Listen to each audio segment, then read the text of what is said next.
to Today in Brevard Entertainment. I'm Suzy Fleming Leonard, and I'm here to help you plan your weekend. Joining me in the studio is Jennifer Sangalang, editor of our entertainment website. Jennifer, you're the go-to person when it comes to things to do in Brevard County. Do you have any recommendations for the weekend? Actually, I do. Metromix and our Zap Squad will be out in full force this weekend starting tonight. Shauna Maggard will be at Galaxy Skateway in Melbourne at 8 o'clock reporting on the tryouts for the Molly Roger Roller Girls Roller Derby tryout. You just said a mouthful. I did. Shauna's not going to be trying out, though, is she? No, she's not. She's going to be an objective reporter and just observe, but it should be a lot of fun, and any woman 18 or older can try out with no experience necessary. Sounds like fun. I may have to go by there myself. Also, another big thing going on this weekend, Star Trek the movie is opening, and I know that's generating a lot of excitement. It is. It's opening tonight in several local theaters, and you can also see it at the Kennedy Space Center Visitor Complex on the IMAX screen. Wow. Go to brevard.metromix.com for showtimes, reviews, and lots of cool information about the movie. And what about the Zap Squad? Where's our fabulous photographer going to be? Our fabulous photographer is going to be at Earl's Hideaway in Sebastian Friday night, having lots of fun and taking lots of pictures for our website. Well, and for those of you who haven't figured this out already, Jennifer has the best job at the paper. Not only is she the first to know about all the cool stuff that's going on, but every week she gets to check out a local hotspot so she can tell us what makes it so hot.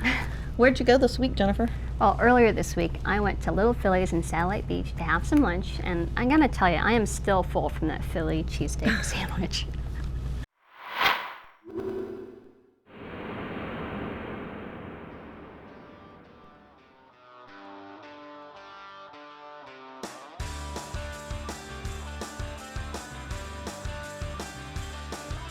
To whiz or not to whiz?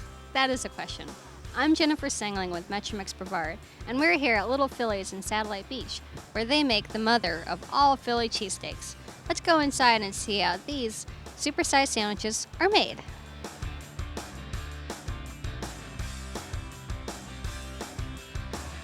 Cheesesteaks are 100% authentic.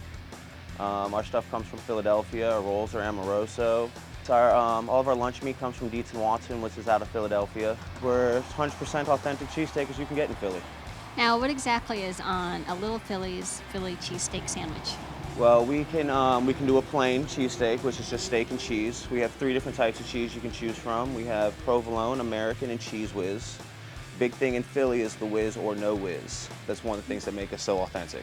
And you serve food other than cheesesteaks, right? Yes, we do chicken wings. We have a chicken cheesesteak, which we also do. We have chicken Caesar salads, and we also do hoagies, everything from an Italian. We do a roast beef. We also have what we call a Big Philly, which is a combination of a bunch of different lunch meats. So are you from Philadelphia? The owner is from Philadelphia. The owner is, and he's taught some of us the Philadelphia way. The Philadelphia way. Yeah. I see. Some people are very particular about, especially some of the regulars that we have that are from Philly. We've developed a very strong following with a lot of people from Philadelphia that come to us and stuff like that. And some people don't like it chopped that much, and other people like an extra chop on their steak. So the people from Philly who come here, do they thumbs up? Yes, they say we are as good as the notorious Pats and Geno's in Philly. All right. Well, I'm about to try the mother of all Philly cheesesteak sandwiches. We've got the 1-pounder, right? Yep. And we whizzed. We got some cheese whiz on there.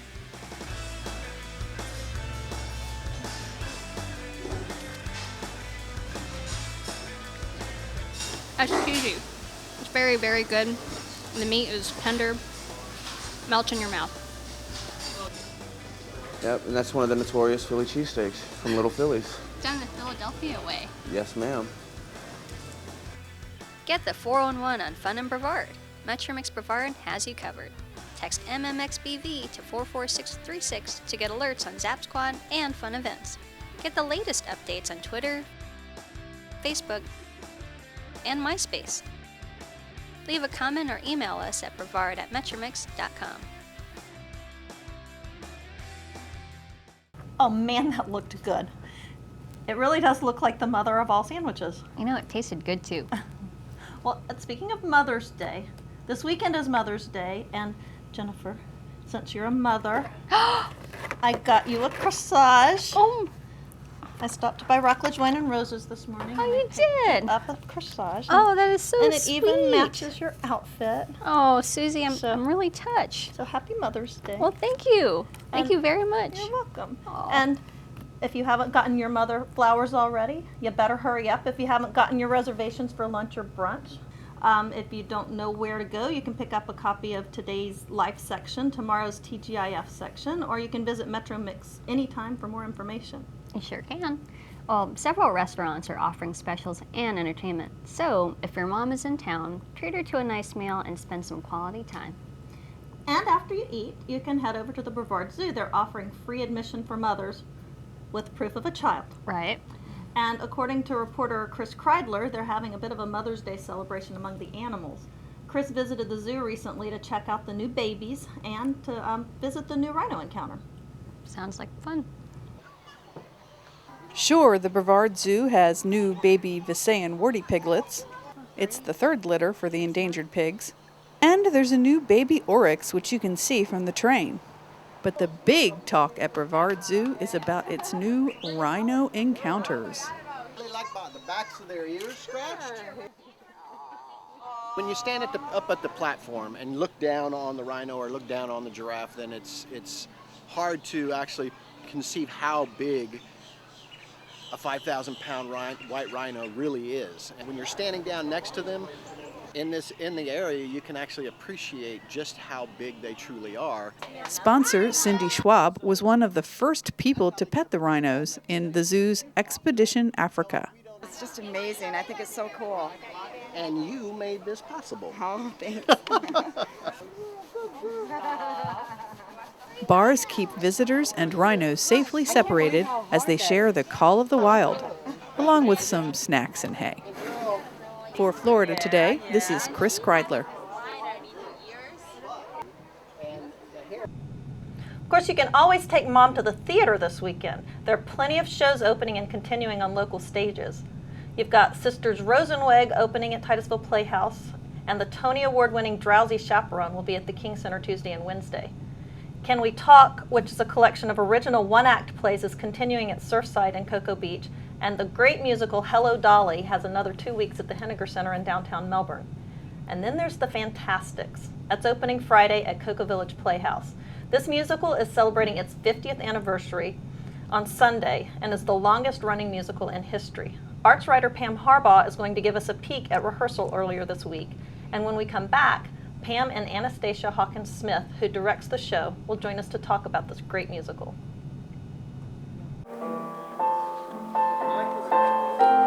We are on Monday of Tech Week for the Fantastics opening Friday night here at the Cocoa Village, the historic Cocoa Village Playhouse.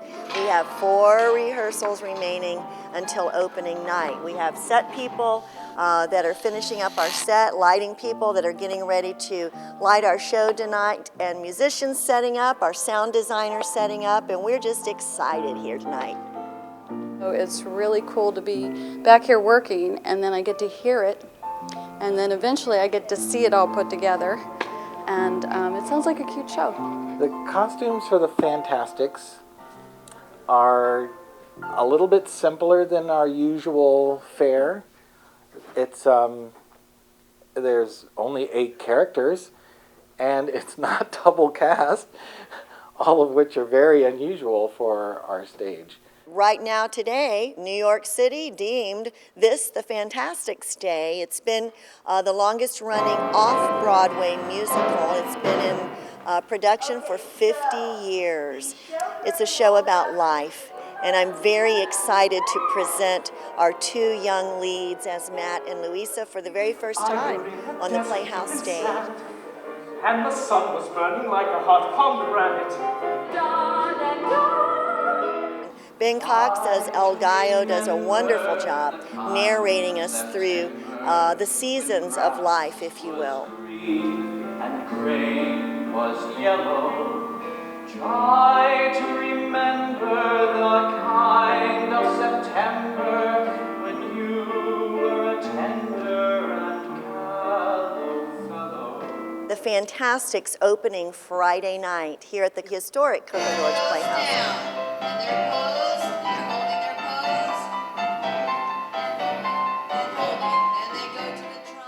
Wow, this looks like a great show. Welcome, Pam and Stacy. It's great to have you here, and I can't wait to hear more about the Fantastics. Well, I tell you, it was so exciting to go video this on Monday. I came back from my vacation, and my editor says, you have to go get a video right away of Fantastics. So I ran there, and Stacy was very gracious. She opened the doors to us and let us put our nose behind the scenes and see all of what you saw on the video. And I came away from that humming music all night long. Wonderful, wonderful. Well, Stacy was actually pretty desperate when I opened the doors because I wasn't expecting you that night. But yes, it was wonderful for you to come in and see the workings backstage. And there's probably some crazy things on that tape that you're going to have. Well, I hear you have some great voices in this show, just some fabulous singers. Wonderful voices, wonderful new talent. When I say new, the first time on the Playhouse stage, combined with some of our Gold Star performers. But the Fantastics is like a breath of fresh air to the Playhouse stage. It's the smallest show. When I say show, not the smallest show, the smallest cast, 8 people on stage. And one of them doesn't speak as the mute, and it's just a breath of fresh air because, as you know, we're used to big musicals with at least 45 to 50 people, so it's very different. You have 8 people on stage. 8 people on stage. And you wouldn't be surprised to see 68 people on the stage. Correct. The Cocoa Village Playhouse. Correct. So this really is fun to really see these people up close. I mean, I was just amazed at the vocal talent on that stage, and it's beautifully showcased in this show, The Fantastics. Thank you, thank you. You're welcome. Now, tell us a little bit about what this show is about. You know, I was so worried that you were going to ask that. So the show, what is the show about? The show is about life, and it's a wonderful look at parents and young people and the things that we go through, but it has a poetic verse line that goes throughout the show, but songs that you'll remember instantly, opening with Try to Remember. So many songs that you'll leave humming, hopefully, and again, the voices are just beautiful, and it is the longest running show off-Broadway in history. It's been going for 50 years. 50 years. Wow. So it has a magic about it like none other. And I have to ask you, you have one of my favorite local performers, Michael Paul. Oh, but he is so tall. How do you work with an actor? Wonderful. He's got a wonderful voice. He's a great actor, but what is he, 6'8"? Or he's so tall. How do you block something like that? He has a voice as big as he is tall. A wonderful performer, and he's playing the role of Mortimer. And he has a sidekick, Henry, played by Gil Bickham. And if you'll come and see it, you can see that question answered. But he was also your Rutledge in 1776 at the King Center. He delivers amazing production numbers on stage. His height is an asset, quite frankly. And in this role, it's an asset. Brilliant performer. And I think you've got a lot of brilliant performers in this show. I mean, everybody on the stage at Cocoa Village is leading the company is Benjamin Cox, and he plays the role of the narrator called El Gallo. And glorious voice, great talent. And he really knows how to use that cape and make an entrance. He's like, in fact, Zorro. Let's call him Zorro. But he's wonderful, and there is sword play, only it's with sticks. And that's the other thing. The show is set in a small setting, although Ian Cook and Jeremy Phelps make it a beautiful artistic presentation. Do. Ian and Jeremy just do amazing visual work. Now, even though this is smaller, you don't use the entire stage. You pull in the sides a little bit. Nevertheless, there's a wonderful concept and great aesthetic that runs, visual aesthetic running throughout this. And also, I want you to talk about the young man playing the Alex. boy in this. Right. Alex Scheuermann, right? Alex and his leading lady Avery Griffin. They- Alex what voices. What treasures in Brevard County, and really, you have got to go see this show just for no other reason than to see and hear Alex Scheuermann, so that you can say you knew him win, that you saw him win, because he is destined for Broadway. And he's graduating from Edgewood on Merritt Island, and Avery's a junior there on Merritt Island, and he'll be going off to FSU. So this is the only show that he'll be in on the Playhouse stage. And I don't want to forget that the choreography by Wendy Bernier is just precious and wonderful for the show, which takes place in basically a 10 by 14 feet place. And then the fathers are portrayed by Gene Hayes and Jonathan Goforth, and they have some really nice parent numbers that all the parents can relate to. Well, Cocoa Village itself is just a great place to go see a show and to spend an evening. I mean, historic Yes, downtown Cocoa Village, they have all the great restaurants and great shops. It's just, I mean, you can spend a whole day there. And tell people how they can get tickets. And Calling the box office, it's 636-5050. Ticket prices are $22 general, 20 students and seniors, and $15 for children 12 and under. And our commitment is that it will be well worth your money and your time, and yes, come and enjoy the village. And I think you had a couple of people you wanted to mention that have... I wanted to be sure to mention our music director and conductor, Shirley Larson, who's just bringing us this beautiful music, which you will recognize instantly. And it's so much fun because the orchestra is actually located behind the platform where the actors are performing. That's another unique thing about the show. And also there's this silent person in the show, the role of the mute, portrayed by Amanda Cheyenne Manis, and she works closely with El Gallo, and she's a Gold Star performer. Wonderful job, wonderful job. Well, Stacy, thank you so much for coming in and telling us about this show. It sounds like it's going to be a great show. Thank you for inviting me. And Pam, thank you for coming in. My pleasure. And thanks to all of you for joining us today. Check out brevard.metromix.com, floridatoday.com, or this weekend's TGIF for more information about what's happening on the Space Coast. And from all of us at Today in Brevard, have a great weekend.